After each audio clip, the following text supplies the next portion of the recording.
নমস্কাৰ শ্ৰদ্ধা ছাৰ-বাইদেউসকল আমি আমাৰ ইয়াৰ আগৰ ভিডিঅ'ত আপোনালোকক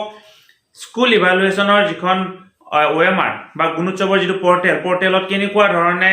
এই পাছৱৰ্ড চেঞ্জ কৰিব লাগে সেই কথাখিনি কৈছিলোঁ আৰু আপোনালোকে ভালেকেইটো মেছেজ দিছে আৰু মেছেজৰ প্ৰতি সঁহাৰি জনাই এই ভিডিঅ'টোৰ জৰিয়তে স্কুল ইভালুৱেশ্যনৰ ফৰ্মখন ষ্টেপ বাই ষ্টেপ কেনেকুৱা ধৰণে ফিল আপ কৰিব লাগে সেই কথাখিনি ক'বৰ কাৰণে চেষ্টা কৰিম আশা কৰোঁ ভিডিঅ'টো শেষলৈকে চাব আৰু ভিডিঅ'টো চাই উঠি আপুনি উপকৃত হোৱা বুলি ভাবিলে লগৰ শিক্ষক বন্ধু বান্ধৱীসকললৈকে ফৰৱাৰ্ড কৰিব কাৰণ সকলোৱে স্কুল ইভালুৱেশ্যনৰ যিখন ফৰ্মখন ফিল আপ কৰিব লাগিব তেনেহ'লে আহকচোন ষ্টেপ বাই ষ্টেপ স্কুল ইভালুৱেশ্যনৰ OMRখন কেনেকুৱা ধৰণে ফিল আপ কৰিব লাগে সেই কথাখিনি জানিবৰ কাৰণে চেষ্টা কৰোঁ লগতে শ্ৰদ্ধা ছাৰ-বাইদেউসকল ইতিমধ্যে যদি আপোনালোকে আমাৰ ফেচবুক পেজ নলিনী কান্ত ডেকা ফ'ল' কৰা নাই ভিডিঅ' ডেছক্ৰিপশ্যনত লিংক দিয়া আছে অনুগ্ৰহ কৰি পেজটো ফ'ল' কৰি ল'ব বুলি আশা কৰিলোঁ ছাৰ-বাইদেউসকল নিৰ্দিষ্ট যিটো লিংকটোত যেতিয়া আপোনালোকে ক্লিক কৰিব ক্লিক কৰাৰ লগে লগে আপোনালোকৰ এনেকুৱা ধৰণৰ এখন পেজ খোল খাব আপোনালোকে ব্ৰাউজাৰত যদি খোলে তেতিয়াহ'লে ডেস্কটপ সাইড কৰি ল'ব আৰু তাৰ পিছত আপোনালোকৰ বাওঁ হাতৰ ওপৰ ফালে চাব লগ ইন বুলি এটা অপচন দেখা পাব আপুনি কি কৰক এতিয়া লগ ইন অপচনটোত ক্লিক কৰি দিয়ক যেতিয়া আপুনি লগ ইন অপচনটোত ক্লিক কৰিব ক্লিক কৰাৰ লগে লগে আপোনালোকৰ গুণোৎসৱৰ যিটো এই চিম্বলটো এটো কেনেকৈ আহিব আৰু তলৰ ফালে গলে চাওক ইয়াতে পাঁচটা অপচন দেখা পাব state login district login block login school login external evaluator login আপোনালোকে লগইনত ক্লিক কৰাৰ লগে লগে ইয়াতে স্কুল লগইনটোৱে প্ৰথম সচৰাচৰ এনেকুৱা ধৰণে ওলাই থাকিব যেহেতু স্কুল লগইনৰ সংখ্যা বেছি হয় গতিকে মেইন পেজটোত প্ৰথমতে খোলাৰ লগে লগে স্কুল লগইন বুলি পাব দিছক লগইন এট স্কুল ইয়াতে ইউজাৰ আইডি আৰু পাছৱৰ্ড আছে ইউজাৰ কোডটো হ'ল আপোনালোকৰ বিদ্যালয়ৰ ইউজাৰ আইডি আৰু প্ৰথম যেতিয়া আপোনালোকে ইয়াত ক্লিক কৰিব লগইন কৰিবৰ কাৰণে চেষ্টা কৰিব তেতিয়াও আপোনালোকৰ পাছৱৰ্ডটো হ'ব আমাৰ ইউজাৰ কোডটোৱে অৰ্থাৎ ইউজাৰ আইডিও ইউজাৰ কোড পাছৱৰ্ডটো ইউজাৰ কোড প্ৰথমবাৰৰ কাৰণে তাৰ পিছত আপুনি কি কৰিব লাগিব আপুনি আপোনাৰ পাছৱৰ্ডটো চেঞ্জ কৰিব লাগিব অৰ্থাৎ এটো হৈছে আপোনাৰ প্ৰত্যেকখন বিদ্যালয়ৰ বাবে ডিফল্ট পাছৱৰ্ড প্ৰত্যেকখন বিদ্যালয়ৰ ইউজাৰ আইডি ইউজাৰ কোডটোৱে হৈছে বিদ্যালয়খনৰ ডিফল্ট পাছৱৰ্ড এতিয়া মই এখন বিদ্যালয়ৰ যেটো এই ডাইচ কোড ব্যৱহাৰ কৰি মই বিদ্যালয়খনৰ সাইটটো খুলি ল'বৰ কাৰণে চেষ্টা কৰিম আৰু তাৰ পৰৱৰ্তী পৰ্যায়ত কেনেকুৱা ধৰণে স্কুল ইভালুৱেশ্যনখন অনলাইন কৰিব লাগিব এই কথাটো দেখুৱাবৰ কাৰণে চেষ্টা কৰিম শ্ৰদ্ধা ছাৰ-বাইদেউসকল আমাৰ ফেচবুক পেজ নলিনী কান্ত ডেকা এই নলিনী কান্ত ডেকা ফেচবুক পেজত আমি ইউটিউবত আপলোড কৰা সকলোবিলাক ভিডিঅ' বা আন কিছু খবৰ শিক্ষাৰ লগত জড়িত খবৰ যিবিলাক নেকি শিক্ষক শিক্ষয়িত্ৰী আৰু ছাত্ৰ ছাত্ৰীৰ কাৰণে উপযোগী তাত আমি আপলোড কৰোঁ গতিকে আপুনি যদি আমাৰ ফেচবুক পেজ নলিনী কান্ত ডেকা এতিয়ালৈকে ফ'ল' কৰা নাই অনুগ্ৰহ কৰি পেজটো ফ'ল' কৰিব ভিডিঅ'ৰ ডেছক্ৰিপশ্যনত লিংক দিয়া আপুনি ইউজাৰ কোড ব্যৱহাৰ কৰি যেতিয়া আপুনি লগইন কৰিব লগইন কৰাৰ লগে লগে আপোনালোকৰ এই পেজটো আহিব ইয়াতে চাওক কি দিয়া আছে inter new password to continue অৰ্থাৎ পাছৱৰ্ডটো চেঞ্জ নকৰালৈকে আপুনি ভিতৰ যাব নোৱাৰে পাছৱৰ্ডটো চেঞ্জ কৰিবই লাগিব ইয়াতে দুটা অপচন আছে এটা হৈছে ইন্টাৰ পাছৱৰ্ড আৰু হৈছে পিছৰটো হৈছে ইন্টাৰ কনফাৰ্ম পাছৱৰ্ড অৰ্থাৎ দুটা একে হ'ব লাগিব তাৰ পিছত চেঞ্জ পাছৱৰ্ডত আপুনি কি কৰিব লাগিব ক্লিক কৰিব লাগিব আপুনি আপোনাৰ প্ৰয়োজন অনুসাৰে বৰ্ধনীয়াকৈ এটি পাছৱৰ্ড বনাই লওক আৰু পাছৱৰ্ডটো আপুনি ইয়াতে কি কৰক দিবৰ কাৰণে চেষ্টা কৰক আপুনি যেতিয়া পাছৱৰ্ডটো চেঞ্জ কৰাৰ পিছত আপোনাৰ এই পেজটো খোল খাব এই পেজটোত চাও ইয়াতে তিনিটা অপচন আছে এ বি আৰু সি এ যিটো অপচন হেতু হৈছে co scholastic activities and others area co scholastic activities মানে হৈছে আপোনাৰ বিদ্যালয়ৰ মৰ্নিং এছেম্বলিৰ পৰা আদি কৰি আন যিখিনি কথা আছে সেই আটাইখিনি কথা কো স্কলাষ্টিক এক্টিভিটিজ বুলি কোৱা হ'ব আৰু আপোনালোকে যিখন আমাৰ গুণোৎসৱৰ হাতপুথিত এই কথাখিনি পাব কো স্কলাষ্টিক এক্টিভিটিজ মানে হৈছে সহবিদ্যায়তনিক এই যিখিনি সহবিদ্যায়তনিক কাৰ্য বিটোত আছে কমিউনিটি পাৰ্টিচিপেশ্যন এণ্ড কন্ট্ৰিবিউশ্যন এই কমিউনিটি পাৰ্টিচিপেশ্যন এণ্ড কন্ট্ৰিবিউশ্যন মানে হৈছে সমাজৰ অংশগ্ৰহণ আৰু সমাজৰ এই কন্ট্ৰিবিউশ্যন সমাজে কিবা দিছে নেকি অৰ্থাৎ সমাজৰ অংশগ্ৰহণ আৰু সমাজৰ দান বা তেনেকুৱা ধৰণে ক'ব পাৰে সমাজৰ অংশগ্ৰহণ অৰ্থাৎ সমাজৰ ব্যক্তিসকলে আপোনালোকৰ বিদ্যালয়ৰ কাৰণে কেনেকুৱা ধৰণে কাম কৰিছে এইটো বি সিটোত হৈছে school infrastructure and other facilities school infrastructure and other facilities মানে হৈছে বিদ্যালয়ৰ আন্তঃগাঁথনি আৰু আন সুবিধাসমূহ। এতিয়া বিদ্যালয়ৰ আন্তঃগাঁথনিৰ কাৰণে যিটো আপুনি ইয়াতে উত্তৰ দিব সেই উত্তৰটো শিক্ষা বিভাগে খালি আপোনালোকৰ বিদ্যালয়খন কেনেকুৱা সেইটো চাবৰ কাৰণেহে কৰিব, তাত কিন্তু কি নকৰে, তাৰ মূল্যায়ন নকৰে। মূল্যায়ন কৰিব এ আৰু বি, অৰ্থাৎ পোষ্ট স্কলাষ্টিক এক্টিভিটিছ, তাৰপিছত community participation and contribution. Post scholastic activities, মই এখন LP স্কুল খুলিছোঁ, পোষ্ট স্কলাষ্টিক এক্টিভিটিছত আপোনালোকৰ এখন প্ৰাথমিক বিদ্যালয়ৰ কাৰণে 13টা পইণ্ট আছে। আৰু আপুনি যদি কমিউনিটি পাৰ্টিচিপেশ্যনত ক্লিক কৰিবৰ কাৰণে চেষ্টা কৰে, এতিয়া কিন্তু আপুনি নোৱাৰিব। যেতিয়া আপোনাৰ এই 13টা পইণ্ট মানে কমপ্লিট হ'ব, কমপ্লিট হোৱাৰ পিছত আপুনি কি কৰিব পাৰিব, community participation and contribution click কৰিব পাৰিব বা তাৰ সেই অপশ্যনকেইটা ফিল আপ কৰিব পাৰিব। প্ৰথমতে আপোনালোকে কি কৰিব লাগিব, পোষ্ট স্কলাষ্টিক এক্টিভিটিছৰ কেইটা ক্লিক কৰিব লাগিব। ইয়াতে কিন্তু এটা নিৰ্দেশনা আছে বা এটা সতৰ্কবাণী আছে, এবাৰ ফাইনেল ছাবমিশ্যন কৰাৰ পিছত আপুনি কোনো ধৰণৰ এডিট কৰিব নোৱাৰিব। গতিকে আপুনি কৰোঁতে ভালদৰে চাই চিন্তিহে এইখিনি এডিট কৰিবৰ কাৰণে চেষ্টা কৰিব। শ্ৰদ্ধাৰ ছাৰ বাইদেউসকল, আমি যদি বিদ্যায়তনিক বা পোষ্ট স্কলাষ্টিক এক্টিভিটিৰ যিকেইটা পইণ্ট আছে, পইণ্টকেইটা প্ৰথমতে ফিল আপ কৰিবৰ কাৰণে যাওঁ, প্ৰথম যিটো আপোনাৰ 13টা পইণ্টৰ 1 নম্বৰ পইণ্টটো হৈছে morning assembly as per observation, অৰ্থাৎ প্ৰাতঃসভাৰ কথা উল্লেখ কৰা হৈছে। ইয়াতে চাওক এ নম্বৰটো দিছে, মই গোটেইকেইটা আপোনালোকক এনেকুৱা ধৰণে কৈ নিদিওঁ, কিন্তু প্ৰথমটো কৈ দিবৰ কাৰণে চেষ্টা কৰিম কেনেকুৱা ধৰণে ফিল আপ কৰিব লাগে। প্ৰথম পদটো হৈছে conducted in discipline and systematic way. আপোনালোকৰ বিদ্যালয়ত প্ৰাতঃসভা বৰ শৃংখলাবদ্ধভাৱে উদযাপন কৰা হৈছে নে নাই। আপুনি স্কুল ইভালুৱেশ্যন কৰাৰ সময়ত ইয়েছ বা ন' দিব লাগিব। আপুনি আপোনাৰ বিদ্যালয়খনত কেনেকুৱা ধৰণে উদযাপন কৰা হৈছে সেইটো জানিব। ধৰা হ'ল আমি ইয়েছ দিছোঁ কাৰণ আমাৰ বিদ্যালয়ত চিষ্টেমেটিকভাৱে নিশ্চয় হ'ব। 2 number, all students and teacher participated. প্ৰত্যেকজন শিক্ষক আৰু ছাত্ৰ ছাত্ৰীয়ে অংশগ্ৰহণ কৰিছে নে নাই, এইটোও অংশগ্ৰহণ কৰিছে, গতিকে আমি ইয়েছ দিলোঁ। তাৰপিছত SMC, SMDC, MG মাতৃগোট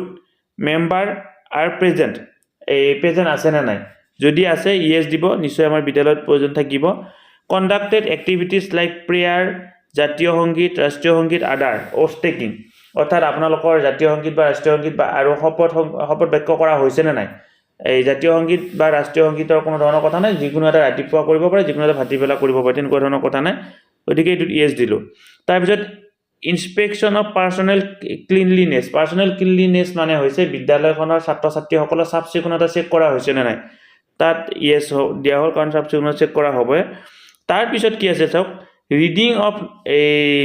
number table quiz speech on selected topic news paper reading, যিকোনো এটা কৰাৰ কথা কৰিব লাগে। অৰ্থাৎ তাত আপোনালোকৰ বিভিন্ন ধৰণৰ নেওতা বা কুইজ কৰা হৈছে নে নাই, বিভিন্ন বিষয়ৰ ওপৰত বক্তৃতা দিয়া হৈছে নে নাই ছাত্ৰ ছাত্ৰীৰ পৰা, বা এই চিলেক্টেড নিউজ পেপাৰ অৰ্থাৎ বাতৰিৰ শিৰোনাম, আজি নিৰ্দিষ্ট দিনটো সেই দিনটোৰ বাতৰিৰ মুখ্য বাতৰিসমূহ কোৱা হৈছে নে নাই, গতিকে ইয়েছ দিলোঁ আমি, হৈছে। তাৰপিছত discussion of significance of the day, সেই নিৰ্দিষ্ট দিনটোৰ বৈশিষ্ট্য আলোচনা কৰা হৈছে নে নাই, কি আছে সেই নিৰ্দিষ্ট দিনটোত, অৰ্থাৎ এই যে জানুৱাৰীৰ 4 তাৰিখে যে আমাৰ প্ৰথম এক্সটাৰ্নেল ইভালুৱেশ্যন হ'ব, সেই 4 তাৰিখৰ দিনটোৰ বৈশিষ্ট্য কি আছে নে নাই, আমি ইয়েছ বুলি দিলোঁ। আৰু যেতিয়া আপুনি ইয়েছ বুলি দিব, এতিয়া চাওক ওপৰৰ এই যে 13টা পইণ্ট আছিল, 13টা পইণ্টৰ 1 নম্বৰ পইণ্টটো এতিয়া নীলা হৈ গ'ল, দেখিছে। এনেকুৱা ধৰণে এটা পইণ্ট কমপ্লিট কৰাৰ পিছত নীলা হ'ব, 2 নম্বৰটো পইণ্ট কমপ্লিট কৰাৰ পিছত নীলা হ'ব, এনেকুৱা ধৰণে গোটেইকেইটা পইণ্ট 13টা পইণ্ট যেতিয়া কমপ্লিট কৰা হ'ব, তেতিয়াহে আপুনি কি কৰিব পাৰিব, কমিউনিটি পাৰ্টিচিপেশ্যন পাৰ্টটোলৈকে যাব পাৰিব। গতিকে মই গোটেইকেইটা আৰু পঢ়ি নিদিওঁ, এনেকুৱা ধৰণে মই এই বিদ্যালয়খনৰ এই কামখিনি কৰিম, কৰাৰ পিছত 13 নম্বৰ পইণ্টটো পোৱাৰ পিছত কেনেকুৱা ধৰণৰ এই কমিউনিটি পাৰ্টিচিপেশ্যনত কৰিব লাগে সেই কথাখিনি দেখুৱাবৰ কাৰণে চেষ্টা কৰিম। ছাৰ বাইদেউসকল চাওক, এতিয়া ওপৰত 13টা পইণ্টে নীলা হৈ গৈছে, অৰ্থাৎ 13টা পইণ্টে ক্লিয়াৰ কৰা হ'ল। কিন্তু ইয়াতে চাওক, যদি আপোনাৰ ইয়েছ ন' যে আছে, তাৰে যিকোনো যদি এটাও ইয়েছ ন' কৰিবৰ কাৰণে থাকে, তেতিয়াহ'লে কিন্তু আপুনি কি কৰিব নোৱাৰিব, আগবাঢ়ি যাব নোৱাৰিব। ধৰা হ'ল মই ইয়াতে ইয়েছটো নোহোৱা কৰি এতিয়া নোহোৱা কৰিব নোৱাৰি। যদি কিবা কাৰণত আপোনাৰ যিকোনো এটা পইণ্ট ৰৈ যায়, অৰ্থাৎ ইয়েছ ন' এটা ঘৰ ফিল আপ কৰিব থাকিলেও ওপৰৰ এই যে অপশ্যন কেইটা আছে এইকেইটা নীলা নহ'ব, অৰ্থাৎ আপুনি নেক্সটলৈকে যাব নোৱাৰিব। এতিয়া নেক্সটলৈকে যাম, যোৱাৰ পিছত কমিউনিটি পাৰ্টিচিপেশ্যনত কেনেকুৱা ধৰণৰ আছে সেই কথাখিনি আপোনালোকক দেখুৱাবৰ কাৰণে চেষ্টা কৰিম। যেতিয়া আপুনি নেক্সটত ক্লিক কৰিব, নেক্সটত ক্লিক কৰাৰ লগে লগে চাওক, এই যিটো পইণ্ট পোষ্ট স্কলাষ্টিক এক্টিভিটি, এইটো ৰাইট চিন আহি গ'ল। আৰু এইটোত এতিয়া এই অকমান আন্ধাৰ টাইপৰ হৈ গ'ল অৰ্থাৎ এইটোত আপুনি এতিয়া একো কৰিব নোৱাৰে তাৰ পিছত চাওক নতুনকৈ আকৌ 14 15 16 17 18 19 ছয়টা ঘৰ খোল খালে অৰ্থাৎ আমি গম পালো যে কি কমিউনিটি পাৰ্টিসিপেশন আৰু কন্ট্ৰিবিউশনত 6টা পইণ্ট আছে আমি গম পাইছিলো কোৰ্স ক্লাষ্টিক এক্টিভিটিজ 13টা পইণ্ট কমিউনিটি পাৰ্টিসিপেশন আৰু কন্ট্ৰিবিউশনত আছে 6টা পইণ্ট এই 6টা পইণ্ট এতিয়া আমি কি কৰিব লাগিব ফিল আপ কৰিব লাগিব আগৰ দৰে ফিল আপ কৰাৰ পিছত আমি যেতিয়া নেক্সট কৰিম তেতিয়া আমি কি যাব পাৰিম school infrastructure and other facilities লৈকে যাব পাৰিম গতিকে এইকেইটা কৰি লও ইয়েস নো আপোনালোকৰ বিদ্যালয়ত ইয়েস হলে ইয়েস দিব ন হলে ন দিব তাৰ পিছত পৰৱৰ্তী ষ্টেপটো আপোনালোকক দেখুৱাবৰ কাৰণে চেষ্টা কৰিম ইয়াৰ আগৰ দৰে পোষ্ট ক্লাষ্টিক এক্টিভিটিজৰ দৰে গোটেইকেইটা যেতিয়া আপুনি ইয়েস নো কৰিব আপুনি গম পাব নিজৰ বিদ্যালয়খনত নাথাকাটো আপুনি ন বুলি দিব থকাটো ইয়েস বুলি দিব পুনৰ নেক্সট অপচনটো আহিব আৰু নেক্সট অপচনটোত এতিয়া আপুনি পুনৰ ক্লিক কৰিব লাগিব আৰু ক্লিক কৰাৰ পিছত আপুনি কি কৰিব পাৰিব স্কুল ইনফ্ৰাষ্ট্ৰাকচাৰলৈকে গতি কৰিব পাৰিব তেতিয়া হলে আপুনি এটা আমি নেক্সট অপচনটোত ক্লিক কৰিম আৰু তাৰ পৰৱৰ্তী ষ্টেপত কি কৰিব লাগে হেতু দেখুৱাবৰ কাৰণে চেষ্টা কৰিম এতিয়া চাওক যেতিয়া আপুনি নেক্সট অপচনটোত ক্লিক কৰিলে প্ৰথমতে আপোনালোকে পাইছিলে 13টা পইণ্ট হৈছে কোৰ্স ক্লাষ্টিক এক্টিভিটিজত 6টা পইণ্ট হৈছে কমিউনিটি পাৰ্টিসিপেশন তাৰ পিছত 20 পৰা 30 লৈকে অৰ্থাৎ 1 2 3 4 5 6 7 8 9 10টা পইণ্ট হৈছে আমাৰ ইনফ্ৰাষ্ট্ৰাকচাৰৰ ক্ষেত্ৰত 10টা পইণ্ট থাকিব আৰু এই 10টা পইণ্ট ফিল আপ কৰাৰ পিছত ফাইনেল সাবমিটৰ আমাৰ তলত আহিব আৰু এটা ফাইনেল সাবমিট কৰিব লাগিব এই 10টা পইণ্টটো আপোনালোকৰ ইয়েস নো আছে আমি এটা ইয়েস নো এনি কৰি লাষ্ট ফাইনেল সাবমিশন কিনকুৱা ধৰণে কৰিব লাগে এই কথাখিনি দেখুৱাবৰ কাৰণে চেষ্টা কৰিম হল 22 নম্বৰ যেটো অপচন ক্লাছৰুম বুলি এটা আপুনি অপচন পাব 22 নম্বৰ অপচনটো তাত আপোনাৰ এটা কৰিবলগীয়া কাম আছে এই কথাটো মই আপোনালোকক দেখুৱাই দিবৰ কাৰণে চেষ্টা কৰিম ইয়াতে চাওক 22 নম্বৰৰ এ যেটো পইণ্ট এ নম্বৰ পইণ্টটো হৈছে availability of separate classroom for each class প্ৰত্যেকটো ক্লাছৰ বাবে পৃথক শ্ৰেণীকোঠা আছে নে নাই যদি ইয়েস দিয়ে মই এতিয়া ইয়েসত দি থৈ দিছো ইয়েসত দিলে আপোনাৰ এই তলৰ ঘৰটোত একো কৰিব নোৱাৰে তাৰ হল কিবা কাৰণত আপোনালোকৰ বিদ্যালয়ত প্ৰতিটো শ্ৰেণী ওয়াইজত ক্লাছৰুম নাই তেতিয়া আপুনি কি কৰিব তেতিয়া আপুনি নো অপচনটো দিব তেতিয়া যদি নো অপচনটোত ক্লিক কৰে তেতিয়া চাওক ইয়াতে আপুনি কিবা এই ঘৰটোত কিবা টাইপ কৰিব পৰা এটা অপচন আহিব অৰ্থাৎ নহলে কি কৰিছে চাওক if no how many additional classroom required কিমানটা ক্লাছৰুম লাগিব সেই কথাটো আপুনি ইয়াতে দিব লাগিব গতিকে এই পইণ্টটো বিশেষভাৱে মন কৰিবলগীয়া 22 নম্বৰ পইণ্টটো এটো মই যেটো আমাৰ এখন বিদ্যালয়ত ইয়েস আছে মই ইয়েস দিছো ঠিক এইদৰে is there any temporary partition used for separation of different classes প্ৰত্যেকটো ক্লাছৰ কাৰণে পৃথক কৰিবৰ কাৰণে আপোনালোকৰ বিদ্যালয়ত পাৰ্টিশন আছে নে নাই অৰ্থাৎ এটা ক্লাছ আৰু এটো ক্লাছৰ মাজত বেৰা আছে নে নাই এই কথাটো বেৰা আছে নে এই কথাটো কোৱা হৈছে যদি ইয়েস তেতিয়া হলে কোনো কথা নাই যদি নো হয় তেতিয়া হলে কিমান বেৰা লাগিব এই কথাটো ইয়াতে দিব লাগিব গতিকে এইটো আপোনালোকে ভালদৰে চাই লব এই দুটা পইণ্ট বিশেষভাৱে গুৰুত্বপূৰ্ণ এই দুটা পইণ্ট চাব গতিকে এনেকুৱা ধৰণে বাকি গোটেই কেইটা কৰাৰ পিছত আপুনি কি কৰিব লাগিব ফাইনেল সাবমিট কৰিব লাগিব সাৰ্ভেটো সকল তাৰ পিছত আপোনালোকে 26 নম্বৰ পইণ্টটোত চাও 26 নম্বৰ পইণ্টটোত কি কৰা হৈছে ডেস্ক বেঞ্চ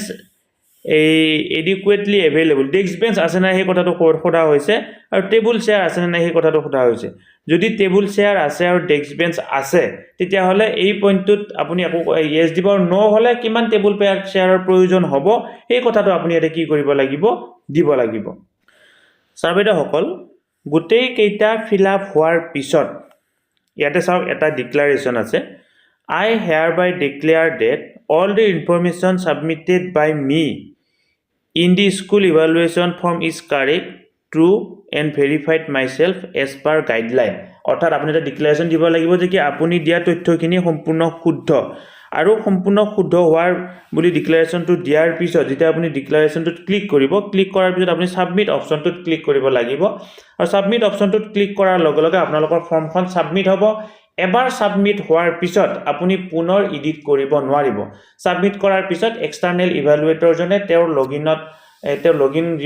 আইডি পাব তাত তেওঁলোকে কি কৰিব পাৰিব এই কামখিনি কৰিব পাৰিব বা তাত চাব পাৰিব তেওঁ তাত এডিট কৰিব পাৰিব গতিকে ছাৰ-বাইদেউসকল আজি মই এই ভিডিঅটোৰ জৰিয়তে স্কুল ইভালুৱেচনৰ OMR খন অনলাইন কেনেকুৱা ধৰণে ফিল আপ কৰিব লাগে এই কথাখিনি জনালো প্ৰত্যেকখন বিদ্যালয়ৰ কাৰণে ভিডিঅটো যেহেতু জৰুৰী হ'ব আপোনালোকে যিমান পাৰে সিমান ভিডিঅটো আগলৈকে ফৰৱাৰ্ড কৰিব আৰু লগতে আমাৰ এই ফেসবুক পেজ নলিনী কান্ত ডেকা যদি এতিয়ালৈকে ফলো কৰা নাই অনুগ্ৰহ কৰি পেজটো ফলো কৰিব বুলি আশা কৰিলো আপোনালোকে ইমান মনোযোগেৰে শেষলৈকে ভিডিঅটো চোৱাৰ বাবে পুনৰ আপোনালোকলৈকে বহুত বহুত ধন্যবাদ থাকিল শ্ৰদ্ধা ছাৰ-বাইদেউসকল নলিনী কান্ত ডেকা নামৰ ইউটিউব চেনেলটো হৈছে এটি শিক্ষামূলক ইউটিউব চেনেল। এই চেনেলটোৰ জৰিয়তে আমি শিক্ষক ছাত্ৰ ছাত্ৰী অভিভাৱক আৰু বিদ্যালয়ৰ কাৰণে উপযোগী কিছু ভিডিঅ' প্ৰস্তুত কৰিবৰ কাৰণে চেষ্টা কৰোঁ। আপুনি যদি আজি পোনপ্ৰথমবাৰৰ কাৰণে এই চেনেলটো চাইছে অনুগ্ৰহ কৰি চেনেলটো ছাবস্ক্ৰাইব কৰিব আৰু অল নটিফিকেশ্যন প্ৰেছ কৰি থ'ব।